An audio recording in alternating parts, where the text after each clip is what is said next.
అంచేత ఆకలి కొన్న వేళ తరముగాని ఎండవేళ కల్పతరు నీడ దొరికినట్లాయే ఈ వేళ అబ్ధిలో మునిగి శ్వాసము పట్టి ఆణిముత్యము కన్నట్లాయే శ్రీరమణ. సముద్రంలో పడ్డవాడు కాస్త ప్రాణం పోతుందో ఏమిటో ఊపిరి బిగబట్టి బయటికి పోదాం అనుకుంటుండగా వాడి కాలికి లోపల నీళ్ళల్లో ఒక రత్నము దొరికిందట. వాడు ఆశ్చర్యపోయాడు. పొరపాటు నీళ్ళల్లో పడ్డాను, ప్రాణం పోతోందనుకున్న వేళ నాకు ఆణిముత్యం దొరికింది. ఎంత అదృష్టము భగవంతుడా, నువ్వలాంటి వాడివి. వసుధను ఖననము చేసి ధనభాండమబ్బిన రీతి కనుగొంటి. ఏదో ఇల్లు బాగు చేసుకుందామని చెప్పి పాతకాల ఇల్లు కొత్త ఇల్లు కట్టుకుందామని చెప్పి తవ్వకాలు మొదలు పెడితే అంతవరకు అప్పుల పాలైపోయినవాడిని లంకెల బిందెలు దొరికాయి నాకు. నా అదృష్టం ఎంత అదృష్టమయ్యా! లంకెల బిందెలు దొరుకుతాయని తవ్వానా నేను? లేదు, ఏదో ఇల్లు బాగు చేసుకుందామని. అంటే ధనను ఖననము చేసిన ధనభాండమబ్బిన రీతి కనుగొంటి బాగుగా నన్నేలు కోర త్యాగరాజనుత అంటారు త్యాగరాజస్వామి. సరిగ్గా ఒక్క శ్లోకాన్ని పట్టుకుని ఎంత అందంగా మార్చారో చూడండి. అనేసరికి ఇప్పుడు ఒక విచిత్రమైన మాట ఉంది. ప్రహ్లాదుడు ఇంతవరకు ఏ కోరికలైనా ఎక్కడైనా కోరుకున్నాడా? కోరుకోలేదు. ప్రహ్లాదుడికి కోరికల మీద మోజే లేదు. చిన్నపిల్లాడు కదా, పెద్దవాళ్ళం అయితే బాగా తెలుగు వచ్చు గనక స్వామిని పట్టుకుని అడ్డమైన కోరికలు కోరుకుంటా శుభ్రంగాను పోతాడు స్వామిని చెప్పి మనం చూస్తుంటాం కదా. దేవాలయానికి వెడుతుంటారు ఒక్కొక్కళ్ళును. అష్టోత్తరం టిక్కెట్టు ఏదో 3 రూపాయలు 10 రూపాయలు ఉంటుంది. వెళ్ళేవాళ్ళు ఇద్దరే. ఇక అక్కడి నుంచి మొదలు పెడతారు. క్షేమ, స్థైర్య, ధైర్య, అభయ, ఆయు ఇదంతా ఒక లిస్టు. అక్కడి నుంచి వెళ్ళిన వాడి పేరు, వాళ్ళ ఆవిడ పేరు, వాళ్ళ 3 పిల్లల పేర్లు, 4 పిల్లల పేర్లు, వాళ్ళ పిల్లలు, వాళ్ళ భార్యలు, మొత్తం 20 పేర్లన్నీ చదివించడం. అంటే 20 పేర్లు చదివిస్తే తప్ప భగవంతుడికి నీ వంశం ఏమిటో తెలియదా? అదో తృప్తి అన్నమాట. కట్టాం కదా 10 రూపాయలు అని చెప్పి 10 రూపాయలకి 100 రూపాయల పేర్లన్నీ చదివించడం అన్నమాట. అవసరం ఉందా? యజమాని ఎవరో చెప్పండి. యజమాని సకుటుంబస్య అంటే యజమాని సంబంధం ఉన్న 21 తరముల వారికి ఫలితం దక్కుతుందని చెప్పి పురాణం చెప్తూ ఉంటే మొత్తం 50 పేర్లు చదివించడం. ఒక్క రోజున పొరపాటుని 10 మంది భక్తులు వచ్చారనుకోండి, ఇలాంటి వాళ్ళు ఆ ఉన్న మొత్తం సమయం అంతా కూడా 500 పేర్లు చదవడానికి సరిపోతుంది. ఇది స్థితి. కానీ ప్రహ్లాదుడు ఒక్క చోట కూడా వరం కోరుకోలే. నాకు ఈ కష్టం తొలగించని కోరుకోలేదు. అలాంటప్పుడు స్వామి అడిగాడు యథా అభిలషితో మత్తః ప్రహ్లాద వ్రియతాం వరః. నాయనా, నువ్వు ఇంత స్తోత్రం చేశావు కదా, నీకేమన్నా బాగా కోరుకున్న వరం ఏది కావాలో అది కోరుకో, నేను ఇచ్చేస్తాను. అభిలషితో వరః, నీకు చాలా ఇష్టమైన కోరిక. చాగయ్య దీన్ని ఏమన్నారు? కీర్తి అంటారు. ఇది నీకు ఇస్తాను అన్నారు. అడుగు వరములిచ్చేదను. త్యాగరాజస్వామి ఇదే పట్టుకుని ఒక కీర్తన తయారు చేసి పెడతారు. ఏమిటి? వరమిస్తాన్ని స్వామి ఒక్కటేసారి అన్నాడు. ఈయన పల్లవిలో 2 సార్లు ప్రయోగించారు. అడుగడుగునకు నన్నే తలచుతున్నావు, అందుకని అద్భుతమైన భక్తికి సొక్కినాను, అంచేత నీకు వరమిస్తాను అంటే త్యాగరాజస్వామి విష్ణు పురాణంలో ఉన్న శ్లోకానికి మన పరిభాషలో కొత్త రూపుదిద్దడం కాదు, మెరుగులు దిద్దడం కాదు, ఇన్నోవేటివ్ అంటూ ఉంటారు. పాపం ఇంప్రవైజేషన్ అంటారు. అది చేశారు అక్కడ. అడుగు వరములిచ్చేదను, నీకేది కావాలంటే ఇస్తానంటున్నట్టు ఆయన. అక్రమధనుజుల పోగొట్టి నీ ఆపదలు పోగొట్టి విక్రమమున బహు విఖ్యాతిగా విధి చక్రాదుల పట్టముల నొసగుదును. స్వామికి ఎంత ప్రేమో చూడండి పాపం అంటున్నట్ట. బ్రహ్మపదం కావాలంటే బ్రహ్మపదం ఇస్తాను నేను. అదే కాదు, ఒకటి ఇంద్రపదవి కావాలా, ఇంద్రపదవి కూడా ఇచ్చేస్తాను, నువ్వేదడుగో నేను ఇచ్చేస్తాను. ప్రేమాశ్రయం ఎక్కువైతే ఇలాంటివే. సాధారణంగా ప్రియురాలతో అలాగే అంటాట. దూకమంటే దూకుతా, నీళ్ళలోకి అంటాడు. నిజంగా దూకుతాడా? అది ఆనందం.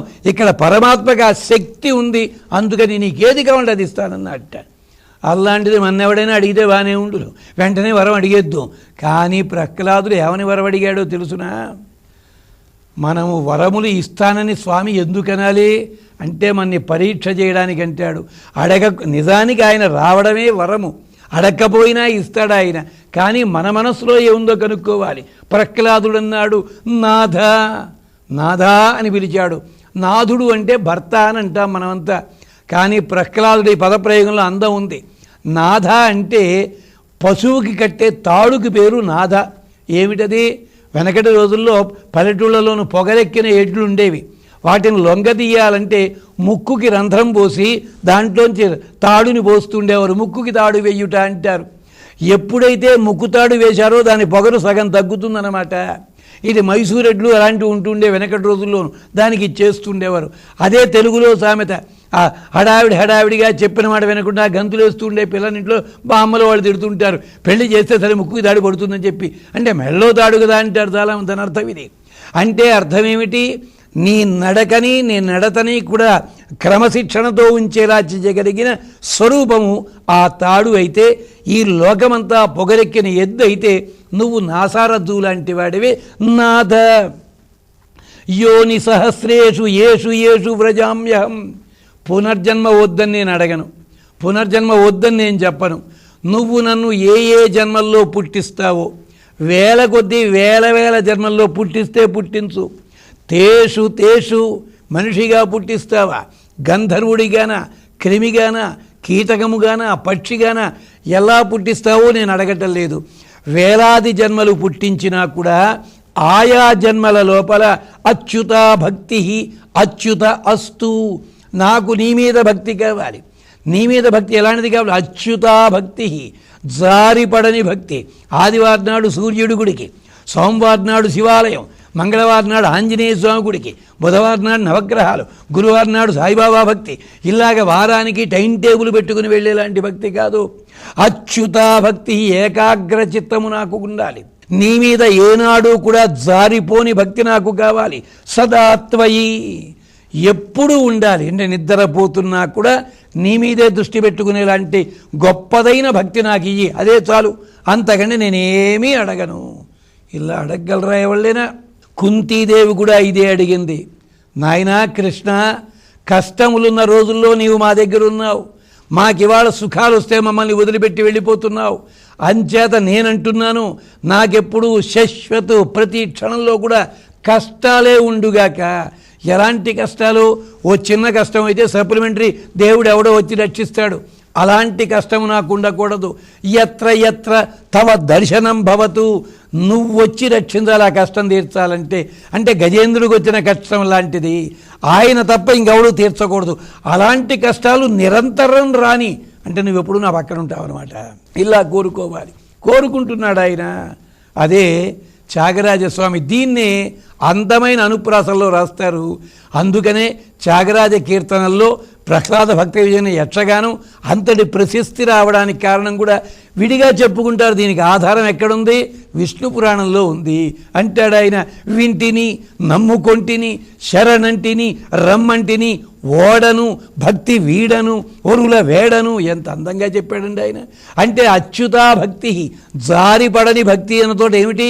నువ్వు నాకు ఇస్తావని తెలుసును, వింటిని రమ్మంటిని, రమ్మని అడిగాను నేను. అంచేత ఓడను, పొరపాటును కూడా నువ్వు రక్షించకపోతే నేను వెళ్ళి ఎక్కడికో వెళ్ళి అడగను. ఓడను భక్తి వీడను. లేదు ఇంకో చమత్కారము, భక్తి అనే ఓడని నేను వదిలిపెట్టను.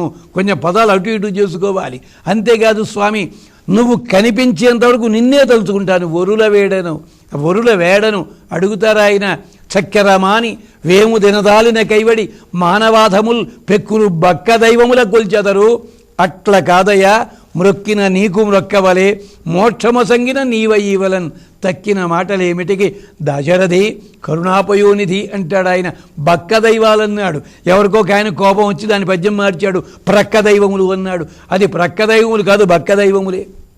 అదే చెప్తున్నారు ఇక్కడ మాట. అంచేత అనేసరికి ఊది చెప్పాడు ఉదాహరణతో సహా. దానికి ఉదాహరణ చెప్పాడు. నాకు ఎలాంటి ప్రేమ ఉండాలో తెలుసునా?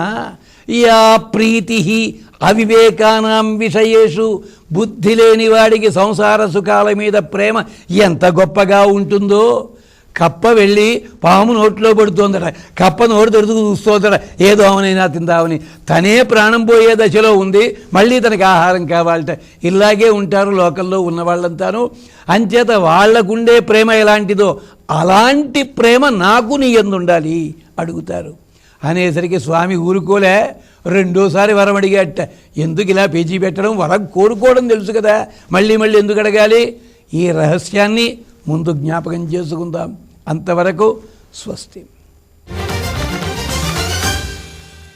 మీ అభిప్రాయాలను సూచనలను మాకు తెలియజేయాల్సిన చిరునామా భక్తి TV, care of Rachana television private limited, road number 92, Jubilee hills, Hyderabad 5,96,000. మా ఇమెయిల్ ఐడి bhakti@gmail.com.